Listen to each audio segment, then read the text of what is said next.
Saling bantah Yosef dan Yoris, kasus pembunuhan ibu dan anak di Subang, saat pelaku akan diungkap. Namun sebelum lanjut mohon subscribe channel ini dulu, agar kalian tidak ketinggalan informasi setiap hari. Bagi kalian yang sudah subscribe semoga banyak rezekinya dan sehat selalu. Oke, mari kita lanjut. Tidak akan begitu lama pihak kepolisian akan mengungkapkan siapa pelaku pembunuhan ibu dan anak di Subang ini. Polisi sudah mengantongi nama pelaku pembunuh ibu dan anak di Subang dengan menggelar analisis dan evaluasi untuk menentukan pelaku.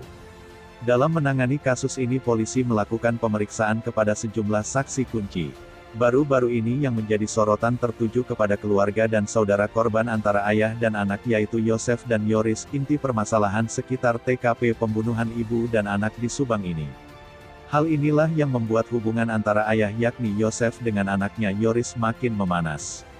Pihak Yoris dan Yosef saling bantah-membantah secara langsung maupun melalui kuasa hukum masing-masing tentang kejadian di TKP pada 1 hari setelah pembunuhan ibu dan anak Subang terjadi.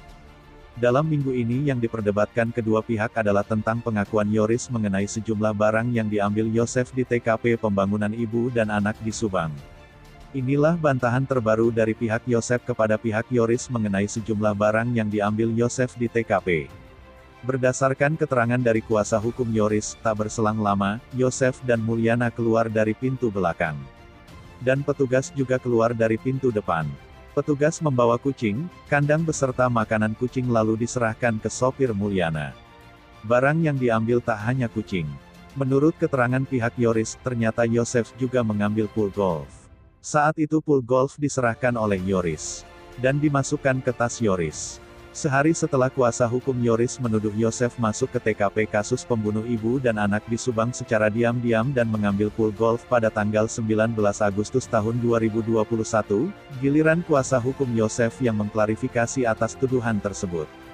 Bahkan justru menurut kuasa hukum Yosef, Rohman Hidayat, barang yang dibawa dari TKP kasus pembunuh ibu dan anak di Subang pada tanggal 19 Agustus tahun 2021, dibawa oleh Yoris. Hal itu dikemukakan kuasa hukum Yosef, Rohman Hidayat, ketika diwawancarai tim Desjabar.com di Bandung.